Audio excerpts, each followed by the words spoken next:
যখন গোপালগঞ্জে এনসিপির নেতৃবৃন্দ আটকা পড়ে গেলেন ডিসি অফিস, এসপি অফিসে, তাদেরকে রেস্কিউ করার জন্য সরাসরি গুরুত্বপূর্ণ জায়গায় আমাদের আমির জামাত নিজেই মনিটর করেছেন, কথা বলেছেন। আমাদের আমির জামাত সহ দেশবাসী যখন উদ্বিগ্ন হয়েছেন, গুরুত্বপূর্ণ জায়গায় আমরা কথা বলেছি, তারপরে তাদেরকে উদ্ধার করে নিরাপদে তাদেরকে পাঠাবার ব্যবস্থা নেওয়া হয়েছে। এটা দেশের নাম্বার 1 ট্রেডিং অ্যাপ নিফটি ফার্স্টে পাচ্ছেন ট্রেডিং এর সব সুবিধা, dual exchange access, company analysis, portfolio তৈরি করা সহ আরও অনেক ইউনিক ফিচারের সাথে ট্রেড করতে ডাউনলোড করুন এক্ষুনি। সৈয়দুল মুরসালিন ওয়া আলা আলিহি ওয়া সাহাবিহি আজমাইন। আজকে 19শে জুলাই 2025 জাতীয় প্রেস ক্লাবে এই সাংবাদিক সম্মেলনে সমবেত আমার আজকে 17ই জুলাই আমাদের জাতীয় প্রেস ক্লাবে আহুত এই সাংবাদিক সম্মেলনে উপস্থিত সংগ্রামী কেন্দ্র নেতৃবৃন্দ, প্রিয় সাংবাদিক বন্ধুগণ এবং প্রিয় দেশবাসী, আমরা আজকের এই সাংবাদিক সম্মেলনে মূলত আগামী 19শে জুলাই শনিবার ঐতিহাসিক সোহরাওয়ার্দী উদ্যানে বাংলাদেশ জামাত ইসলামীর উদ্যোগে যে জাতীয় সমাবেশের আহ্বান করা হয়েছে, সেই সমাবেশ সম্পর্কেই আপনাদের সামনে বক্তব্য রাখার জন্য আমরা উপস্থিত হয়েছি এবং এই সাংবাদিক সম্মেলনের আয়োজন করেছি।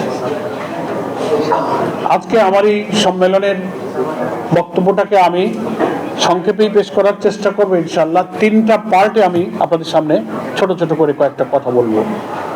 প্রথম আপনাদেরকে জানাবো আমাদের এই সম্মেলনের বা জাতীয় সমাবেশের উদ্দেশ্য সম্পর্কে কিছু কথা বলবো ইনশাআল্লাহ। দ্বিতীয় পর্যায়ে আমাদের এই জাতীয় সমাবেশের ব্যবস্থাপনার ব্যাপারে গৃহীত কিছু পদক্ষেপ, ব্যবস্থা ইত্যাদি আপনাদেরকে আমরা অবহিত করব। তৃতীয়ত এ ব্যাপারে দেশবাসী এবং সাংবাদিক বন্ধুদের কাছে আমাদের কিছু আহ্বান আমি পেশ করব 3টা পার্টে। তো আপনারা ইতিমধ্যেই সবাই জেনেছেন যে এই জাতীয় সমাবেশ দীর্ঘদিন পর, অর্থাৎ বাংলাদেশ জামাত ইসলামীর উপরে স্বাধীনতার এই 54 বছরের বিভিন্ন সময় আমরা কিভাবে মজলুম হয়েছি, নির্যাতিত হয়েছি, সাংবিধানিক রাজনৈতিক সব অধিকার হারা আমরা হয়েছি, সেই ইতিহাস আপনারা জানেন। 2024-এর জুলাই অভ্যুত্থানের মধ্য দিয়ে রাজনৈতিক পরিবর্তনের পর বাংলাদেশের মানুষের বাক স্বাধীনতা, রাজনৈতিক স্বাধীনতা, আমাদের সাংবিধানিক অধিকার যতটুকু আমরা ভোগ করতে পারছি, সেজন্য আমরা মহান আল্লাহ তাআলার কাছে শুকরিয়া জানাচ্ছি এবং সেই সুযোগই আমাদেরকে এই জাতীয় মহাসমাবেশ আয়োজনের সুযোগ করে দিয়েছে। সেজন্য আমরা আল্লাহর কাছে খুব কৃতজ্ঞ এবং আপনাদের দেশবাসীর কাছে, প্রশাসন এবং যারা এই সমাবেশের সহযোগিতা করছেন তাদের প্রতি আমরা কৃতজ্ঞতা জানাচ্ছি। এই জাতীয় সমাবেশ ঐতিহাসিক সোহরাওয়ার্দী উদ্যানে ইনশাআল্লাহ অনুষ্ঠিত হবে। সমাবেশে সভাপতিত্ব করবেন আমাদের প্রিয় আমিরে জামাত, বাংলাদেশের নতুন বাংলাদেশ গড়ার স্বপ্ন সারথী, কোটি কোটি মানুষের প্রিয় নেতা, যিনি বাংলাদেশের রাজধানী থেকে শহরে, নগরে, গ্রামে, বন্দরে যেখানেই তিনি ছুটছেন, সফর করছেন, লক্ষ লক্ষ মানুষ তার কথা শোনার জন্য, দেখার জন্য সেখানে ছুটে আসছেন। আমাদের সেই প্রিয় নেতা ডক্টর শফিকুর রহমান, তিনি সভাপতিত্ব করবেন এবং এই জাতীয় সমাবেশে দেশপ্রেমিক সকল রাজনৈতিক শক্তি, ইসলামী শক্তিকে আমরা আমন্ত্রণ জানিয়েছি এবং এই জাতীয় সমাবেশে আমাদের জাতীয় নেতৃবৃন্দ ইনশাআল্লাহ বক্তব্য রাখবেন। এই সমাবেশ আহ্বানের কয়েকটা উদ্দেশ্য আমরা সামনে রেখেছি, যা আমাদের এই সমাবেশ থেকে উচ্চকিত হবে, উচ্চারিত হবে। দ্বিতীয় পর্যায়ে আপনাদের সামনে আমি আমাদের এই সমাবেশের ব্যবস্থাপনা সম্পর্কে আমাদের গৃহীত কিছু পদক্ষেপ তুলে ধরছি। আমাদের এই জাতীয় সমাবেশ সফল করার জন্য একটা বাস্তবায়ন কমিটি গঠন করা হয়েছিল। এটাকে সফল করার জন্য 8টি উপকমিটি গঠন করা হয়েছে। সেখানে আমাদের ডেকোরেশন, মঞ্চ, সাউন্ড সিস্টেম, প্রচার, মিডিয়া, অভ্যর্থনা, মেডিকেল, পরিবহন, শৃঙ্খলা, পানি, স্যানিটেশন, সাংস্কৃতিক বিভাগ, নানান বিভাগ সমন্বয়ে এইসব কমিটি দায়িত্ব পালন করবে ইনশাআল্লাহ এই সমাবেশকে সুষ্ঠু করার জন্য। আমাদের মঞ্চ ও মাঠ ব্যবস্থাপনার ক্ষেত্রে মূল মঞ্চ আমাদের, যেখানে নেতৃবৃন্দ বসতে পারবেন 80 ফিট বাই 40 ফিট, এবং দুই মঞ্চের পাশে আরো 140 ফিট লম্বা একটা বড় মঞ্চ হচ্ছে, এবং সব মিলিয়ে মঞ্চের পরিমাণ দাঁড়াচ্ছে 220 ফিট লম্বা মঞ্চ হচ্ছে, আর এদিকে যাচ্ছে 40 ফিট। মঞ্চের উপরে ত্রিপল যুক্ত, বৃষ্টির কারণে আমরা ছাউনির ব্যবস্থা করব। স্টেজটা হবে আমাদের 3 গ্যালারি বিশিষ্ট স্টেজ হবে। 3 গ্যালারি সিস্টেমে ধাপে ধাপে আমাদের চেয়ারে বসার ব্যবস্থা থাকবে। স্টেজের সামনে বর্ধিত আকারে একটা আধুনিক পোডিয়ামের মাধ্যমে স্পিকার স্ট্যান্ড বা বক্তা যেখানে সামনে বক্তব্য রাখবেন সে ব্যবস্থা আমরা রেখেছি। মাঠের অর্থাৎ সরোয়ার্দী উদ্যানের 3টি প্রবেশ পথে আমাদের 3টি তোরণ থাকবে। মঞ্চে জাতীয় এবং কেন্দ্রীয় নেতৃবৃন্দ এবং শহীদ পরিবারের সদস্যবৃন্দ আসন গ্রহণ করবেন, সে আসন নির্দিষ্ট থাকবে। মঞ্চের সামনে আমাদের দুদিকে আরো চেয়ার থাকবে, 300, 600 চেয়ার সামনে থাকবে। সেখানে শহীদ পরিবারের অনেক সদস্য, আহত যারা জুলাই যোদ্ধা, সাংবাদিক, সুধী, বিশিষ্ট জন এবং আমাদের জেলা আমিরগণ আমন্ত্রিত যারা আসবেন তাদেরকে আমরা সেখানে আসন ব্যবস্থা সংরক্ষিত রেখেছি। স্টেজের পেছনে একটা গ্রিন রুম থাকবে, বিভিন্ন প্রয়োজনে কেউ বিশ্রাম নিতে চাইলে সেখানে একটা আলাদা ব্যবস্থা থাকবে, এবং সেখানে আমাদের মাঠের চতুর্দিকে সহজে দেখতে এবং শুনতে পারার সুবিধা রেখে 33টি LED স্ক্রিন থাকবে ভেতরে এবং বাইরে সব মিলিয়ে। মাইকের হর্ন আমরা মাঠের বাইরে রাজধানীর যতদূর পৌঁছানো সম্ভব 310টি হর্ন মাইকের আপাতত সেট করার জন্য ব্যবস্থা নেওয়া হয়েছে বিস্তীর্ণ এলাকা জুড়ে। সাংবাদিক এবং ইউটিউবারদের জন্য 24 বাই 20 ফিট বিশিষ্ট একটা মিডিয়া স্টেজ থাকবে ইনশাআল্লাহ সামনের দিকে। দুইটা স্টেজ থাকবে মিডিয়া এবং আমাদের ইউটিউবারদের জন্য। বিদ্যুতের অল্টারনেটিভ পৃথক জেনারেটরের ব্যবস্থা থাকবে। পানি নিষ্কাশনের একটা ব্যবস্থা থাকবে পৃথক মোটর দিয়ে, যদি বৃষ্টি নামে। আমরা আল্লাহর কাছে সাহায্য চাচ্ছি। বৃষ্টিটা এখন যদিও শ্রাবণ মাস পড়েছে, বর্ষা হওয়ার সম্ভাবনা আছে, তো পানি যেন জমে না যায় তার জন্য আমাদের কিছু প্রস্তুতি আমরা রেখেছি। এবং অসমতল মাঠকে সমান করার জন্য পর্যাপ্ত পরিমাণ বালু ফেলা হচ্ছে। আপনারা অনেকেই মাঠ দেখেছেন, প্রতিদিন আমরা মাঠ মনিটরিং করছি। আমরা মাঠটাকে সমান করে মানুষ বসতে পারবে, আমরা তো বসার ব্যবস্থা করব, মাঠেই লোকেরা বসবে। বিশাল মাঠ, এখানে এত লোকের চেয়ার দিয়ে বসলে অ্যাকোমোডেশন করা কঠিন হবে, এই জন্য আমরা ত্রিপল দিয়ে বসতে পারি, সেজন্য মাঠটাকে আমরা সমতল করার চেষ্টা করছি। প্রচার প্রচারণায় সারা দেশে পোস্টার, লিফলেট বিতরণ হচ্ছে ব্যাপকভাবে। রাজধানীর ঢাকাকে গুরুত্বপূর্ণ সড়ক, মোড়, ওভারব্রিজ, দর্শনীয় স্থানগুলোতে আমরা ব্যানার, ফেস্টুন, বিলবোর্ড দিয়ে আমরা সজ্জিত করার চেষ্টা করেছি। আমাদের ঢাকা মহানগরী দক্ষিণ এবং ঢাকা মহানগরী উত্তরের ব্যবস্থাপনায় সে সমস্ত প্রচার কার্যক্রম চলছে। এবং ঢাকা অন্যান্য জায়গায় ভ্রাম্যমাণ মাইকিং হচ্ছে, লিফলেট বিলি হচ্ছে, প্রচার মিছিল হচ্ছে প্রতিদিন সকাল বিকাল। ভ্রাম্যমাণ সাংস্কৃতিক পরিবেশনার মাধ্যমে এই জাতীয় সমাবেশের মূল বার্তা আমরা ছড়িয়ে দেওয়ার জন্য চেষ্টা করছি। আমাদের সাংস্কৃতিক পরিবেশনা হবে আমাদের এই জাতীয় সমাবেশের একটা আলাদা আকর্ষণ। মূল সমাবেশের কার্যক্রম যেহেতু 2টায় শুরু হবে, দুপুর 2টায় বক্তৃতার পালা, তার আগে সকাল 10টা থেকে ইনশাআল্লাহ আমাদের এই সাংস্কৃতিক পরিবেশনা শুরু হবে। সেখানে কোরআন তেলাওয়াত, হামনাত, ইসলামী সঙ্গীত, কবিতা আবৃত্তি, প্রামাণ্য চিত্র প্রদর্শনী এখানে প্রদর্শিত হবে এবং পরিবেশিত হবে। বাংলাদেশের খুব পরিচিত প্রতিষ্ঠিত জাতীয় সাংস্কৃতিক সংগঠন সাইমুম শিল্পী গোষ্ঠী সহ আঞ্চলিক এবং বিভিন্ন জাতীয় সাংস্কৃতিক সংগঠন এই পরিবেশনায় অংশগ্রহণ করবেন।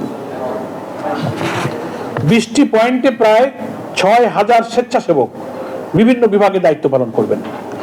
বিভাগ তো আপনারা শুনলেন, অনেকগুলো ডিপার্টমেন্ট আমরা করেছি। এই সব বিভাগে আমাদের প্রায় 6000-এর মতো স্বেচ্ছাসেবক ইনশাআল্লাহ দায়িত্ব পালন করবেন। স্বেচ্ছাসেবকদের জন্য পরিচিতির সুবিধাতে আলাদা ড্রেস থাকবে। ঢাকা শহরের বাইরে থেকে, ঢাকা রাজধানী এবং পার্শ্ববর্তী জেলাগুলো থেকে যারা আসবেন, গাড়ি পার্কিং এর জন্য আমরা কমপক্ষে 15টা পার্কিং এর ব্যবস্থা আমরা রেখেছি। তাতে হবে না, আমরা যে সারা পাচ্ছি সারা দেশ এবং পার্শ্ববর্তী জেলাগুলো থেকে, তাতে রেলপথ, নৌপথ, সড়ক পথ সব পথেই এই জনসভার দিকে মানুষের ঢল নামবে রাজধানীর মুখে ইনশাআল্লাহ। তো আমরা সাধ্যমতো চেষ্টা করছি এই পার্কিং স্পটগুলো সেফ এবং সেফটি সিকিউরিটি কিভাবে রাখা যায় সেগুলো নির্দিষ্ট করে সেখানে আমাদের স্বেচ্ছাসেবক ইনশাআল্লাহ থাকবে। ওয়াসা থেকে সরবরাহকৃত পানির ব্যবস্থা রাখার চেষ্টা করছি। পানি বোতলের পানি রাখার জন্য আমরা 50,000 মিনারেল ওয়াটারের বোতল রাখবার জন্য আমরা ইনশাআল্লাহ পরিকল্পনা গ্রহণ করেছি। ভিআইপি এবং সাধারণের জন্য খুব জরুরি ভিত্তিতে টয়লেটের প্রয়োজনে আমরা বেশ কিছু টয়লেট ব্যবস্থা ভিআইপিদের জন্য রেখেছি, সাধারণের জন্য আমরা ইনশাআল্লাহ রাখবো। প্রাথমিক চিকিৎসার জন্য ফার্স্ট এইডের জন্য আমাদের 15টা মেডিকেল বুথ থাকবে সোহরাওয়ার্দী উদ্যানের চারিপাশ দিয়ে, আমাদের ভিতরে বাইরে মিলে মোট 15টা মেডিকেল বুথ থাকবে। একাধিক বেড, প্রতিটি বুথে 2 জন করে এমবিবিএস ডাক্তার, জরুরি ঔষধ এবং অ্যাম্বুলেন্স সার্ভিস আমরা রাখবার ব্যবস্থা করেছি। আমাদের আইটি টিম এবং লাইভ সম্প্রচারের জন্য ফ্রন্ট ও ড্রোন ক্যামেরার সাহায্যে সমাবেশে উচ্চমানের ভিডিও ধারণ এবং তা সমাবেশস্থলের এলইডি স্ক্রিনে প্রদর্শন করা এবং ফেসবুক, ইউটিউব সহ সকল সামাজিক মাধ্যমে লাইভ সম্প্রচার করা হবে আমাদের জাতীয় সমাবেশের কার্যক্রম। এবং জনসভার শৃঙ্খলা, নিরাপত্তা, ট্রাফিক ব্যবস্থাপনা, আইন শৃঙ্খলা পরিস্থিতি, রাজধানীর বাইরে থেকে আগত জনসাধারণের জন্য সড়ক, নৌ ও রেলপথে নিরাপদ যাতায়াত নিশ্চিত করার জন্য আমরা মাননীয় স্বরাষ্ট্র উপদেষ্টা, পুলিশ কমিশনার এবং সংশ্লিষ্ট বিভিন্ন সংস্থা বিভাগের সহযোগিতা কামনা করেছি। আমরা সাক্ষাৎ করেছি, লিখিতভাবে আমাদের প্রয়োজনীয় চাহিদা জানিয়েছি। আমাদের নেতৃবৃন্দ সাক্ষাৎ করে আমরা যাবতীয় সহযোগিতা ওনাদের কাছে চেয়েছি। ওনারা সাধ্যমতো সহযোগিতার জন্য কথা দিয়েছেন এবং তারা প্রচেষ্টা চালিয়ে যাচ্ছেন। রাজধানী সহ সারা দেশের সর্বস্তরের জনগণকে জাতীয় এই মহাসমাবেশে অংশগ্রহণ করার জন্য এবং সর্বাত্মক সহযোগিতা করার জন্য আমরা দেশবাসীর কাছে আন্তরিকভাবে আহ্বান জানাচ্ছি। আমরা সর্বশেষ যে খবর পাচ্ছি তাতে সারা দেশ থেকে সড়ক, নৌ এবং রেলপথে বিপুল সংখ্যক মানুষ রাজধানীতে ইনশাআল্লাহ ওই দিন বিভিন্ন প্রবেশ পথ দিয়ে প্রবেশ করবে। এ কারণে দেশবাসীর কাছে আমাদের আহ্বান এবং রাজধানীবাসীর কাছে বিশেষ করে আহ্বান যে এই সব কারণে নগর জীবনে হয়তো একটু দুর্ভোগ এবং যানজট সৃষ্টি হতে পারে। আমরা জামাত ইসলামীর পক্ষ থেকে দেশবাসী এবং নগরবাসীর কাছে অগ্রিম বিনয়ের সাথে ক্ষমা প্রার্থনা করছি যে এই সমাবেশের কারণে কিছু জনদুর্ভোগ, কিছু যানজটের কারণে নগরবাসীর কিছু কষ্ট হবে। আমরা নগরবাসীর কাছে, দেশবাসীর কাছে অগ্রিম ক্ষমা প্রার্থনা করে রাখছি। আপনারা আমাদেরকে ক্ষমা সুন্দর দৃষ্টিতে দেখবেন। আপনারা জানেন যে আমরা মানুষের জন্য এবং দেশের কল্যাণেই কাজ করছি। আমাদের একটি রাজনৈতিক সাংবিধানিক অধিকার এই বিশাল জাতীয় সমাবেশ সফল করা। আমরা দুর্ভোগ এড়ানোর জন্য কিন্তু দেখবেন নগরীর কোনো সড়ক আমরা ব্যবহার করিনি, অনেকে রাস্তার উপরে সমাবেশ করেন, কিন্তু আমরা কোনো সড়ক ব্যবহার না করে ঐতিহাসিক সোহরাওয়ার্দী উদ্যানকেই ব্যবহার করার জন্য সিদ্ধান্ত নিয়েছি, যেটা খুবই ব্যয়বহুল। এখানে পানি, এখানে বালু ভর্তি করা লাগে, যথেষ্ট এক্সপেন্সিভ এখানে একটা মহাসমাবেশ করা। তবুও আমরা সড়ক এড়িয়ে আমরা এই ময়দানকেই কিন্তু জনসভার জন্য ব্যবহারের সিদ্ধান্ত নিয়েছি।